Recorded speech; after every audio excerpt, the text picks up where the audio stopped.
Harga, bagaimana situasi terkini? Tampaknya jumlah peserta aksi damai ini terus bertambah. Ya, Reza. Pemirsa, saat ini saya tepat berada di lapangan Monumen Nasional, di mana dapat Anda saksikan sendiri bahwa di belakang saya peserta aksi damai, yaitu aksi doa bersama 2 Desember 2016 ini sudah semakin banyak dan tampak memadati lapangan Monumen Nasional. Tepat setelah sholat subuh dilangsungkan tadi, para peserta aksi damai ini mulai berdatangan dan juga tadi langsung diadakan semacam briefing atau pemberian materi kepada para peserta dan juga panitia dari acara ini.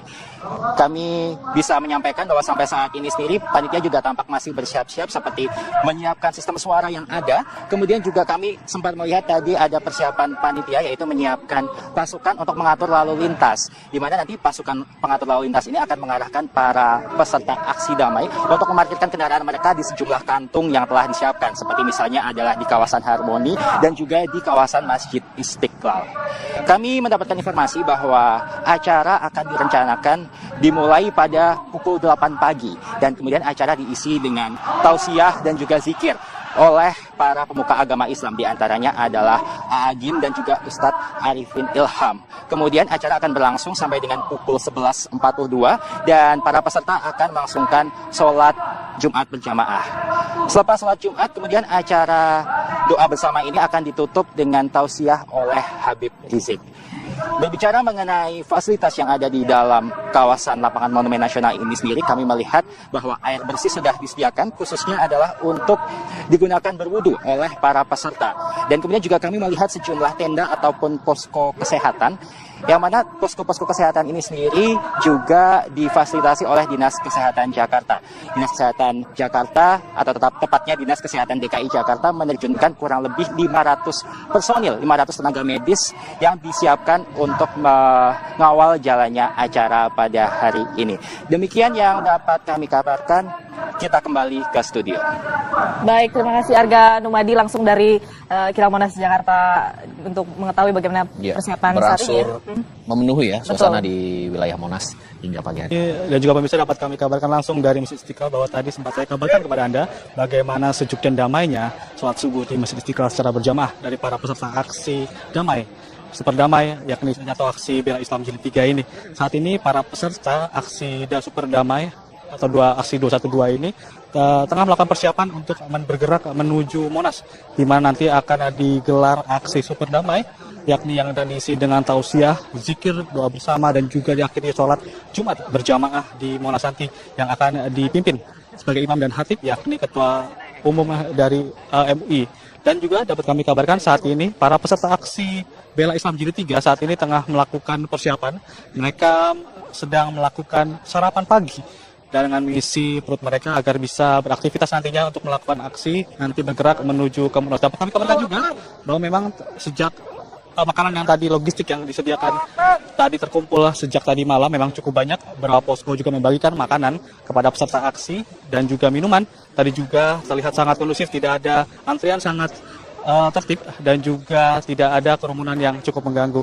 Dan dapat kami kabarkan juga kepada Anda tadi, aksi damai ini memang nanti akan digelar pukul 8 di Silang Monas nanti. Nanti akan segera digelar tausiah juga oleh para ulama di Silang Monas nanti.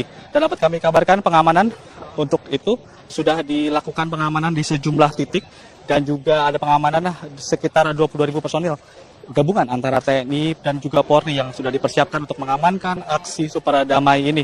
Dan juga ada beberapa alat berat, sekitar ada barakuda, water cannon, 5 water cannon, dan juga ada panser yang juga disediakan oleh para petugas untuk mengamankan aksi Super Damai ini. Tapi kita harapkan aksi ini akan terus damai dan menyejukkan hingga nanti pada sholat Jumat nanti.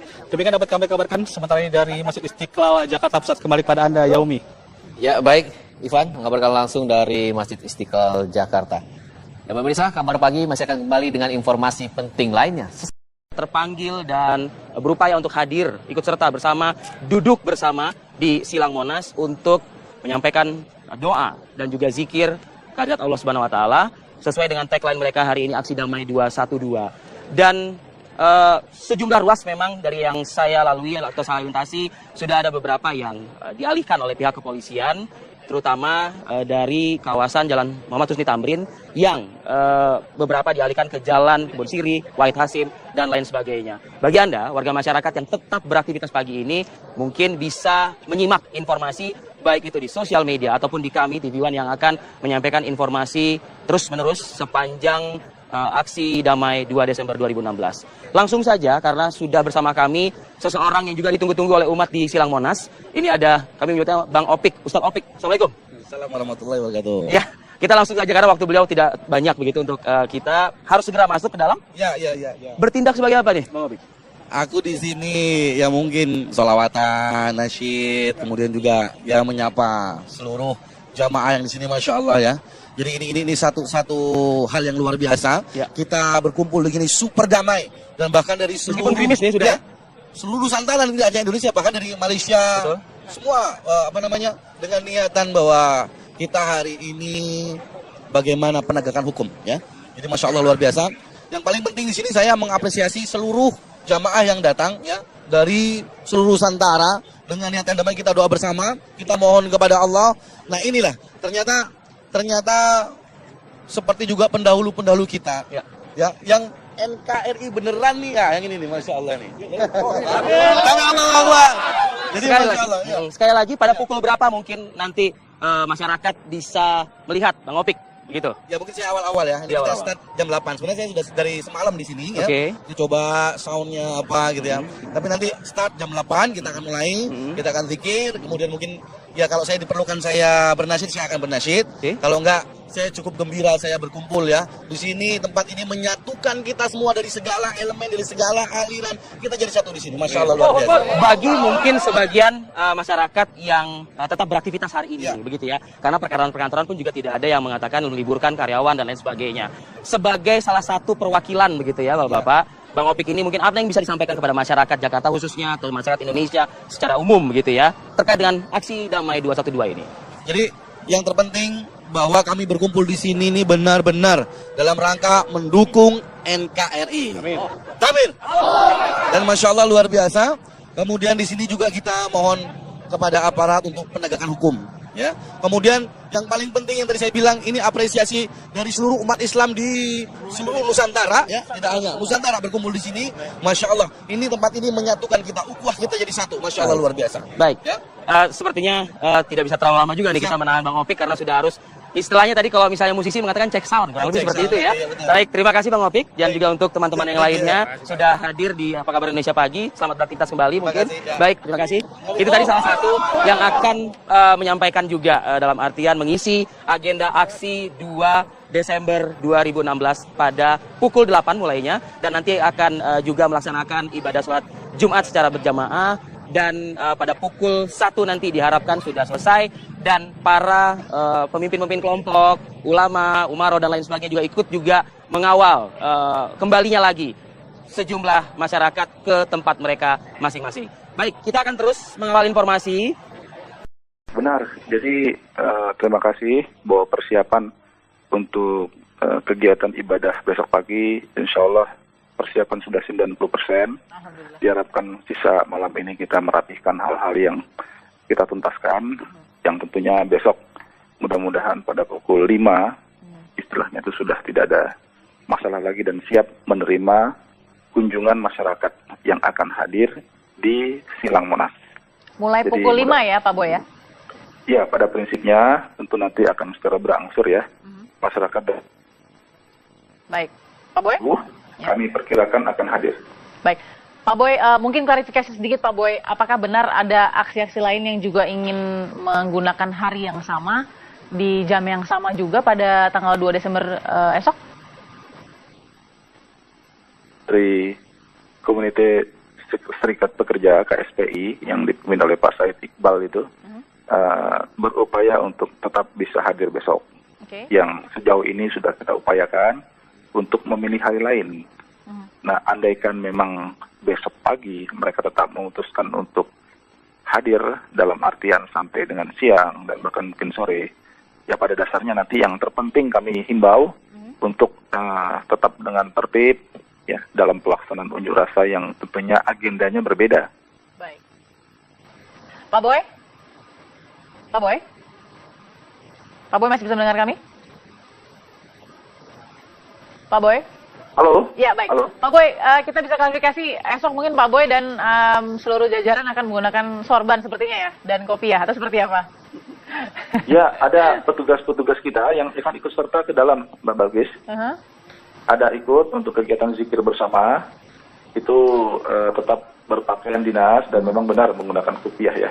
Baik. Jadi sudah ada pembagian tugas, Mbak Balkis. Baik. Pak Didin, ada yang mau disampaikan kepada Pak Boy selaku Kadif Humas Mabes Polri kita? Baik, saya kira kita memberikan apresiasi lah atas upaya untuk mensukseskan acara besok. Ya, mudah-mudahan akan berjalan dengan baik dan kita berharap juga suasananya suasana ibadah, bukan suasana yang lain. Ya, oleh karena itu segala macam hal-hal yang dianggap bertentangan dengan nilai-nilai ibadah memang harus diupayakan supaya tidak terjadi secara minimal begitu. Oleh karena itu juga mungkin Pak Boy bisa juga mengantisipasi tentang kelelahan yang akan terjadi dari para jamaah kita, terutama yang jauh-jauh datang. Ya mungkin juga mereka mengalami kesulitan untuk malam ini menginap di tempat-tempat yang lebih nyaman bagi mereka. Barangkali itu faktor-faktor yang harus diantisipasi dengan sebaik-baiknya. Begitu Pak Boy? Ya, terima kasih Pak Didin, memang benar. Dan untuk menghindari kelelahan besok, memang kami juga menganjurkan sebaiknya untuk tidak membawa anak-anak ya, atau balita, yang tentunya nanti mempengaruhi kondisi fisik mereka. Baik. Demikian juga kaum ibu juga dapat juga membawa payung ya. Apabila sampai siang hari, ini kemungkinan kan kondisi cukup panas ya, kondisi di Silang Monas ya. Jadi itu juga disarankan juga untuk ibu-ibu ya, utamanya.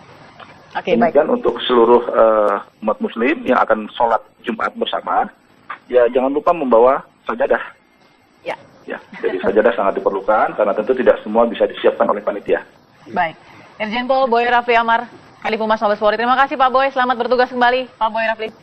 Ya, terima kasih. Selamat malam. Ya, Pak Didin, terakhir Pak Didin, imbauan kepada peserta yang saat ini mungkin sudah akan menuju ke Monas. Yang pertama bahwa kita berharap para peserta besok itu dengan niat yang ikhlas, dengan niat yang lurus, niat yang bersih. Manfaatkan besok itu momentum bersama kita untuk membangun suasana ukhuwah, suasana kebersamaan.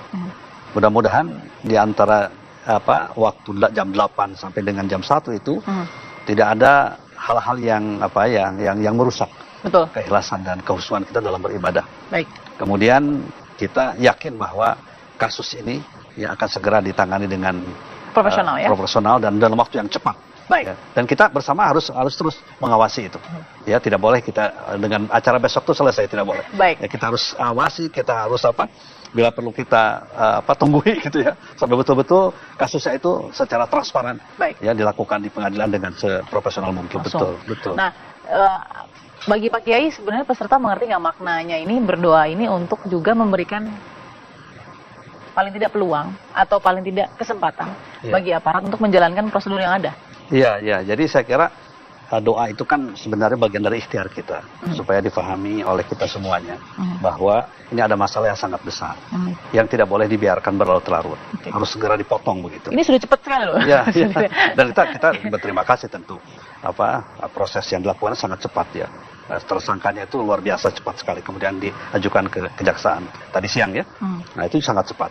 Nah kita berharap sebenarnya kalau bisa jangan kemudian diberikan peluang kembali untuk saudara Ahok ini berbicara yang macam-macam. Itu kan sekarang masalahnya begitu. Sehingga timbul emosi dari masyarakat, emosi dari umat. Saya yakin ini pelajaran juga ya Pak Didin. Karena kan ini sudah semua sudah berjalan proses.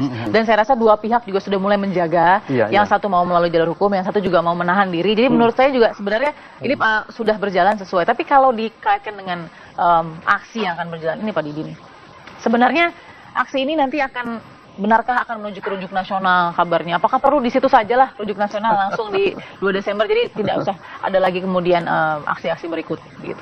Iya, jadi kita berharap memang begitu ya, begitu tidak ada lagi aksi yang menguras energi yang sangat luar biasa. Tetapi momentum yang semacam harusnya ditangkap ya oleh kita semua, terutama para pemimpin itu menangkap esensi ini bahwa umat itu ternyata dia rela berkorban apapun juga untuk sebuah idealisme, cita-cita dan keinginan yang kuat. Ya panggilan akidahnya, keyakinannya. Kita bisa bayangkan itu anak-anak berjalan dari daerah ya masing-masing ya dari Bogor juga saya lihat tadi kan, demikian pula dari daerah yang lain. Iya. Ya, itu kan luar biasa. Harusnya itu kan harus sinyal-sinyal itu harusnya bisa ditangkap. Itu bukan persoalan kecil menurut saya. Itu kan persoalan heroisme yang terbangun, tergugah, luar biasa, sangat dasar. Dan itu jarang kita melihat peristiwa semacam itu. Harusnya itu ditangkap itu. Baik, Prof Mahfud. Oke, baik, saya akan coba lagi ke Prof Mahfud. Pak Didin, yang sebenarnya harus dipahami, ini memang agak sensitif, tapi marilah kita coba untuk positive thinking soal ini. Iya, iya. Mengapa kemudian yang tergaung begitu ya di luar, ini soal kita tidak menerima keberagaman, semua harus sama. Benarkah aksi itu soal ini? Saya kira tidak ya, karena memang aksi semacam ini kan bagi kaum muslimin kan masalah toleransi, kebenakan sudah nggak ada masalah dari dulu juga. Justru berbeda juga dari tahun Iya, dari dulu puluhan juga. tahun begitu Puluhan ya? tahun ya nggak ada masalah sebenarnya. Kita menghormati orang yang berbeda agama, melaksanakan ajaran agamanya. Bahkan juga waktu aksi 4 November, itu kan luar biasa kan, ada sepasang calon pengantin yang masuk ke gereja. Kemudian di gereja kan, katedral ya pada saat itu ya? Iya, kemudian kan bahkan dibimbing masuk, dijaga oleh semuanya. Itu kan menggambarkan sebenarnya tasamuh, toleransi, itu sudah menjadi watak dari bangsa kita. Jadi ini bukan masalah toleransi kan? Sebenarnya bukan ya. Ini kan sebenarnya kan Juga menjelaskan bahwa aksi atau paling tidak pelayanan dari aparat tidak akan menggunakan senjata. Saya ingin ke Prof Mahfud lagi. Prof Mahfud? Ya. Baik, Prof mungkin bisa lagi diulangi kembali makna untuk 1 hari menjelang 2 Desember 2016 ini seperti apa bagi Prof Mahfud? Ya, saya kira makna yuridisnya pengadilan ini supaya berjalan, meskipun itu namanya doa kan, itu ada 2 pesan di luar doa. Bagi saya doa itu hanya bungkus, tetapi sebenarnya ada pesan politik dan yuridis di dalamnya. Makna yuridisnya bahwa pengadilan atau peradilan atas kasus dugaan penistaan agama ini akan berjalan cepat, terbuka dan fair gitu ya. Dan saya kira sejak tanggal 4 November itu proses itu sudah berjalan bagus, pas gitu. Dan memang menurut undang-undang hukum acara pidana, peradilan pidana itu harus dilaksanakan secara cepat, murah dan sederhana. Oleh sebab itu kecepatan yang sekarang ini yang sebenarnya sudah sesuai dengan undang-undang. Lalu yang kedua, pesan politiknya juga supaya pengadilan itu jangan main-main dengan kasus ini, gitu. Harus berjalan menurut jalur hukum yang sebenarnya, sehingga peradilan itu bisa betul-betul bebas dari tekanan. Yang agak saya ingin mengingatkan dulu, dengan jumlah masa misalnya lebih dari 200.000, itu supaya hati-hati betul, jangan sampai ada penyusup-penyusup yang memprovokasi. Karena masalah besar itu, kalau terjadi provokasi kemudian biasanya beringatnya itu bisa muncul secara tiba-tiba. Misalnya ada teriakan di sana, ada orang teraniaya. Misalnya di sana ada teriakan baris serbu satu tempat dan sebagainya. Dan begitu tuh biasanya kebusukan itu hilang. Lalu orang menjadi dipancing kemarahannya dan ikut marah dan tidak karuan. Nah, provokator-provokator itu bisa jadi merupakan dua operasi terencana. Bisa jadi juga penyusup-penyusup memang preman perusak. Nah, itu yang harus dijaga, jangan sampai itu terjadi. Oke. Ya. Prof, bagi Anda ini memang agak sensitif, tapi kita harus terbuka juga ya dengan baik dan dengan pikiran terbuka, maksud kami. Bagi Prof juga, ini kan juga sempat digaungkan seperti tidak suka toleransi, kemudian anti keberagaman. Sebenarnya bukan apa bagi Anda, bagaimana Prof? Apakah ini memang sangat sensitif soal anti keberagaman? Itu tidak ada sama sekali. Saya kira kalau kita melihat prosesnya, ini sama sekali tidak ada misalnya rasis, tidak ada anti keberagaman dan sebagainya. Nah, saya kira masalahnya sudah jelas. Kalau umat Islam itu pada umumnya kan sebenarnya tidak ada masalah. Kita tidak mempersoalkan Ahok itu Cina, Ahok itu beragama apa. Tetapi materi yang dikatakannya itu memang kemudian, meskipun untuk saya pribadi tidak ada masalah. Tetapi bagi sebagian besar umat yang kemudian ikut berunjuk rasa itu adalah satu penistaan. Oleh sebab itu saya sering mengatakan begini, saya tidak setuju sama sekali. Tetapi saya merasa menghormati orang-orang yang ikut itu. Bahkan kadang saya merasa terharu. Mereka itu punya rasa kecintaan yang tinggi terhadap agamanya, punya ekspresi keimanan yang luar biasa. Sehingga ini harus dilindungi juga hak-haknya. Itu balik. Ya. Nah, paling tidak nih Prof yang dirasakan di media sosial milik Prof Mahfud. Bagaimana nih Prof? Banyak pertanyaan tidak masuk ke Twitter misalnya atau yang lainnya ke Prof Mahfud menjelang 212? Oh, banyak sekali. Saya sampai 20 jam, hampir 24 jam tidak pernah berhenti. Jam berapapun itu selalu ada pertanyaan-pertanyaan. Seperti apa warnanya, Prof? Seperti apa warna atau nuansa dari interaksi itu di media sosial? Ya banyak yang ya tentu pro kontra juga, namanya media sosial ya. Ada yang mendukung, ada yang tidak terhadap gerakan ini. Tetapi pada umumnya mereka bertanya mengapa Pak Mahfud tidak ikut ketika mereka ya saya katakan saya tidak sempat ikut dan saya mungkin tidak terlalu berarti itu untuk ikut gitu karena sudah ada yang ngurus dan itu orang baik-baik. Tetapi saya katakan saya merasa terharu melihat semangat mereka bahwa ini membela keyakinan mereka dan yang mengharukan juga kan di setiap jalan di mana mereka lewat itu bantuan dari masyarakat seperti zaman revolusi tahun 45 ketika Sudirman membawa tentaranya bergerilya itu makanan di jalan dibantu oleh rakyat dan sebagainya. Bahkan ketika mulai muncul misalnya larangan-larangan atau hambatan atau himbauan agar tidak berangkat, justru mereka semakin bersemangat. Orang dari berbagai daerah banyak yang berkirim ke saya ingin ketemu di Jakarta dan sebagainya.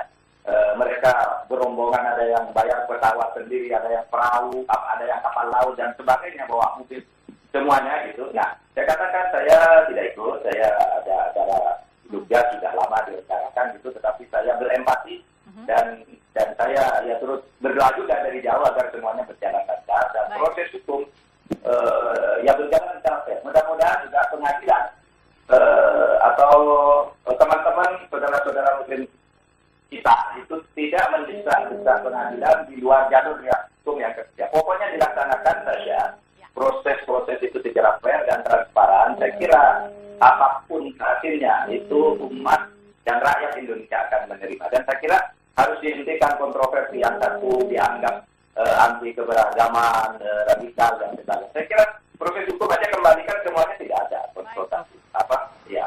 Gitu. Baik, Prof. Mahfud MD, terima kasih Prof sudah memberikan paling tidak